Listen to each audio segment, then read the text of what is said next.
साथियों, स्वागत है आपका साहित्य अध्ययन मंत्र में। दोस्तों, सिद्ध साहित्य और नाथ साहित्य हम लोगों ने समाप्त कर लिया है और आज हम लोग शुरुआत करेंगे जैन साहित्य की।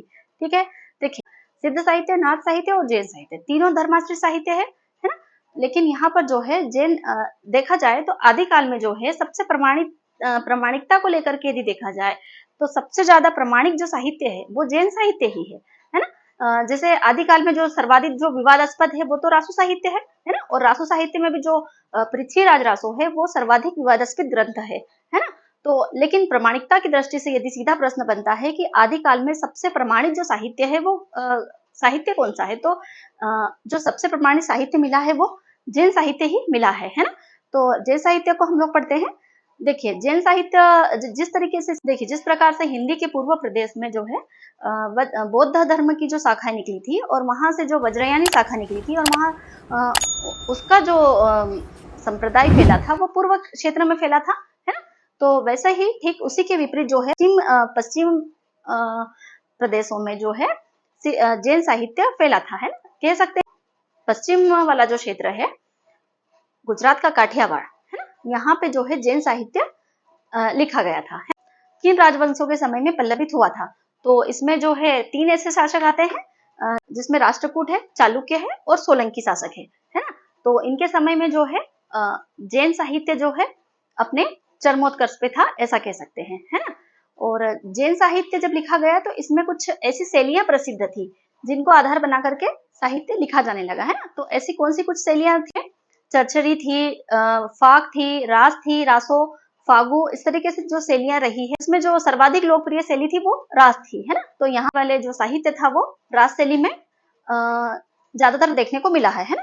तो चलिए शुरुआत कर लेते हैं कि जैन साहित्य का समय क्या है और ये कहाँ और किस तरीके से फैला हुआ था है ना। तो आइए देखते हैं। देखिए, जैन साहित्य पढ़ रहे हैं हम लोग।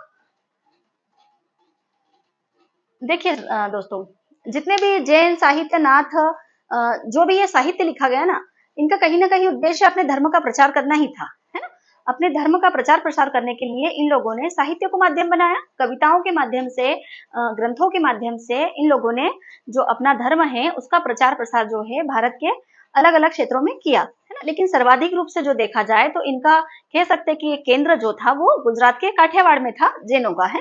ऐसे ही सिद्धों का अलग था, शैल पर्वत जो हम लोग पढ़ चुके हैं, वैसे ही नाथों का अलग था है ना, राजस्थान और पंजाब वाले क्षेत्र। तो ये हम लोगों ने पढ़ लिया है पिछली क्लासेस में। तो आज हम लोग सिर्फ जैन साहित्य पे बात करेंगे है ना। तो जैन साहित्य का सबसे पहले समय देखते हैं कि ये समय काल में जो है ये अपने चरमोत्कर्ष पे था। इसका पहले समय देखा जाए तो ये था 8वीं से 13वीं सदी। ठीक है, संबंध देखा जाए तो ये था गुजरात के, उम्मीद है आप लोगों को समझ में आ रहा होगा, गुजरात के काठियावाड़ में,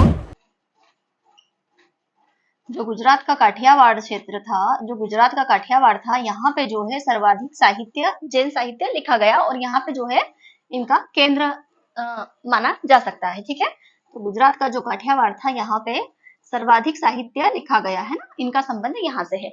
और कुछ इनकी जो इनकी मुख्य शैलियां रही है उन पर भी बात कर लेते हैं। मुख्य शैलियां जिनसे ये लोग, जिनको आधार बनाकर साहित्य लिखते थे ये लोग, जिसमें एक है चरचरी, चरियो, रास, फागु और फाग। ठीक है, ये 5 शैलियां जो है ये इनको आपको बिल्कुल नहीं भूलना है। 5 शैलियां बहुत बहुत इंपॉर्टेंट है ना।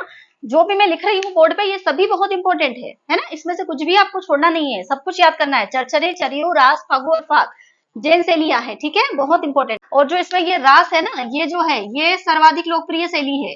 इसी में जो है ज्यादातर ग्रंथ, ज्यादातर जो कविताएं और जो लेखन कार्य था वो साहित्य जो है इसी में लिखा गया था। ठीक है, इसको तो आप विशेषकर ध्यान रखेंगे।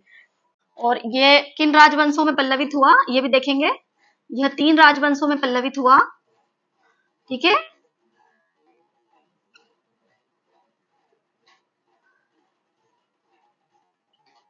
तो कौन से हैं वो 3? राष्ट्रकूट,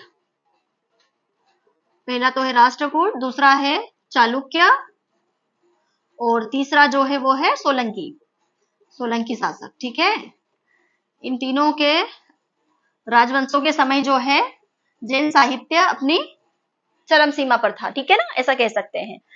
जो जैन तीर्थंकर थे इनके जो चरित काव्य थे वो लिखे जाते थे, है ना। तो वैष्णव अवतार थे, उनकी जैन कथाएं यहाँ पर लिखी जाती थी, कही जाती थी, है ना। इस तरीके से ये लोग अपने तीर्थंकरों का यहाँ पर चरित्र विवरण कर चरित्र बताते थे। और ये लोग जो है इनके जितने भी अवतार हुए हैं, वैष्णव अवतार है और जो भी है उनके बारे में ये लोग अपने धर्म का प्रचार करते थे, एक तरीके से कह सकते हैं। तो ये धर्मासित काव्य ही है एक तरीके से। लेकिन जैसे यदि इसमें जैन शब्द हटा दिया जाए ना, जैसे हजारी प्रसाद द्विवेदी कहते हैं कि यदि इस साहित्य से यदि ये जैन शब्द हटा दिया जाए ना, तो ये जो तांत्रिक और योगियों के जो जितने भी ग्रंथ मिले हैं उनमें और इन ग्रंथों में कोई ज्यादा अंतर नहीं हम लोग देख सकते हैं ना। तो इसीलिए जो बच्चन सिंह का भी यही कहना है कि ये धर्माश्रित काव्य ही माने जाएंगे और इनमें ऐसा कोई बड़ा विशेष कवि भी नहीं हुआ है। सब जितने भी यहाँ पर मुनि थे, तीर्थंकर थे, वही कविताएं करते थे और वही जो है ग्रंथ लिखते थे, है ना। तो ऐसा कोई विशेष कवि यहाँ देखने को नहीं मिले हैं, है ना, ऐसा बच्चन सिंह कहते हैं। और यहाँ देखें तो इनकी जो है भाषा कौन सी थी, साहित्यिक भाषा जो इनकी देखी गई है वो अपभ्रंश देखी गई है, अपभ्रंश भाषा देखी गई है ना। जैसे हम लोग देखें जैसे स्वयंभू का जो काव्य है पौमचर्यु, है ना, ऋषिणेमिचर्यु जो हम लोगों ने पढ़ा है पहले। तो जो पौमचर्यु है वो स्वयंभू का जो ग्रंथ है, तो उसमें भी राम कथा, और जो ऋषिणेमिचर्यु जो ग्रंथ है उसमें कृष्ण कथा आधारित ग्रंथ है ये, है ना। तो एक बात और इम्पोर्टेंट यहाँ देख लीजिए कि यहाँ जो है सर्वप्रथम ग्रंथ जो है रास परंपरा का वो माना गया है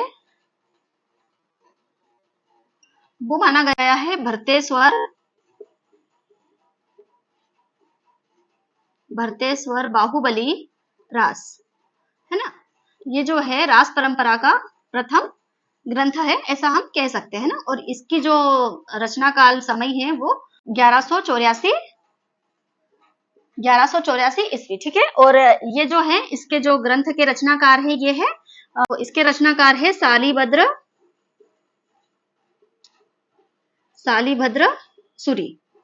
ठीक है, इंपॉर्टेंट है ये, तो इसको भी आप लोग ध्यान रखेंगे कि जो सर्वप्रथम जो रास परंपरा का ग्रंथ है भरतेश्वर बाहुबली रास 1884 में, और सालिभद्र सूरी, है ना, इसके रचनाकार है। ठीक है, वैसे हमने देखा था कि हिंदी का जो पहला ग्रंथ है वो है जो श्रवकाचार्य, जो देवसेन की रचना है श्रवकाचार्य, वो हिंदी का पहला ग्रंथ माना गया है ना, जिसका प्रकाशन है 1933 ईस्वी, है ना।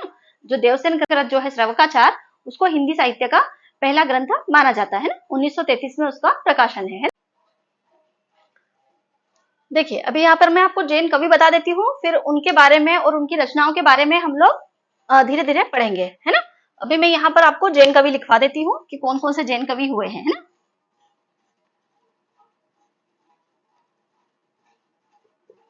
बहुत इंपॉर्टेंट है ये। इन कवियों को हमने अपभ्रंश साहित्य जब पढ़ा था तब भी इन्हें हमने पढ़ा था, है ना। तो अभी मैं यहाँ आपको नाम बता रही हूँ तो आप लोगों को याद आ जाएगा, है ना। पिछली क्लास में मैंने सारा पढ़ा रखा है, अब उसको देख लीजिएगा। जो अपभ्रंश साहित्य की क्लास है उसमें मैंने सारा पढ़ा रखा है इनको, है ना। जिसमें पहले तो है स्वयंभू, और ये जो स्वयंभू है इसी को जो है डॉक्टर राम कुमार वर्मा ने हिंदी का पहला कवि माना है ना। और राहुल सांस्कृत्यायन ने हिंदी का पहला महाकवि माना है स्वयं। इनका समय जो है 8वीं सदी है। अभी मैं आपको इनकी रचनाएं नहीं बता रही हूँ, उसे हम लोगों ने जब अपभ्रंश साहित्य के कवि पढ़े थे उस समय उनको पढ़ लिया था, इसलिए अभी सिर्फ आपको नाम और समय बता रही हूँ। और दूसरे नंबर पे जो आते हैं वो है पुष्यदंत। इस बात का आप लोगों को ध्यान रखना है कि जो जैन कवि है ये अपभ्रंश साहित्य में रचना करते थे, इसलिए इनको हमने अपभ्रंश साहित्य में पढ़ लिया है। जो पुष्यदंत है इनका समय है 10वीं सदी। देवसेन, इसके बाद देखें देवसेन, उम्मीद है आप लोगों को समझ में आ रहा होगा। देवसेन का समय भी हम लोगों ने देखा है 10वीं सदी। ठीक है, सूरी,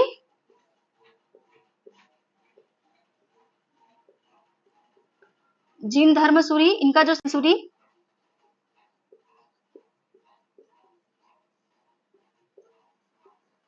विजय सेन सूरी, उसके बाद देखें विमल चंद्र सूरी,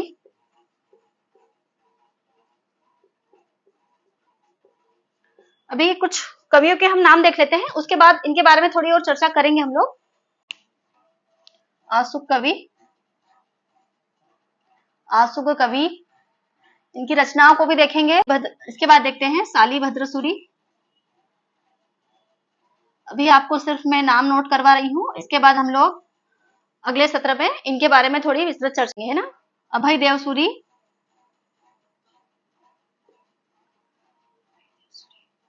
उसके बाद मोस्ट इंपोर्टेंट धनपाल, और very very most important Hemchand,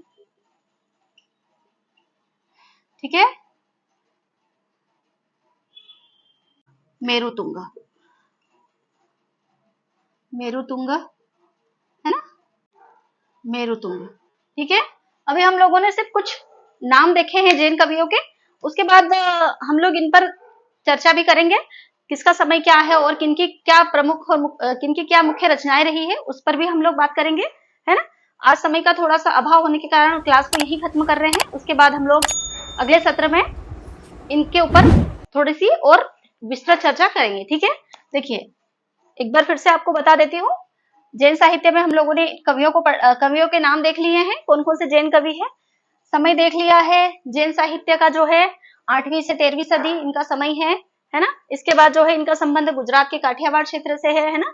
इसके बाद शैलियां देखी है, किन शैलियों पर इनके ग्रंथ साहित्य लिखे गए थे, तो चरचरी, चरियू, रास, फागुर, फाग, 5 शैलियां हैं, ध्यान रखना है आपको, ठीक है। इसके बाद देखा जाए इनका जो किस राजवंश में पल्लवित हुआ था ये जो साहित्य था, तो ये ऐसे 3 ऐसे राजवंश है जिनमें राष्ट्रकूट, चालुक्य और सोलंकी शासक थे, है ना। इनकी भाषा जो है अभ्रंश भाषा रही थी, और सर्वप्रथम जो एक रास परंपरा का जो ग्रंथ मिला है वो है भारतेश्वरी बाहुबली रास, और जो है शालिभद्र सूरी का, ठीक है। इसके बाद देखें हमने जैन कवि देखे, स्वयंभू, पुष्यदंत, देवसेन, जिनदत्त सूरी, जिन धर्म सूरी, विजय सेन, विमल चंद्र। इधर देखा हमने आसुक कवि, शालिभद्र, अभयदेव, धनपाल, और मोस्ट इंपोर्टेंट हेमचंद और मेरुतुंग, और ऐसे 2-4 कवि और है जिनको मैं आपको बता दूंगी, ठीक है। और इसके बाद हम लोग इनका समय और जो इनकी रचनाएं हैं, मुख्य रचनाएं कौन सी है, उनकी विषय वस्तु क्या रही है, उस पर भी हम थोड़ा सा डिस्कस करेंगे अगली क्लास में, है ना। तो आज की क्लास हम लोग यही खत्म करेंगे, और जुड़े रहिए और मिलते हैं अगले सत्र में, ठीक है। नमस्कार।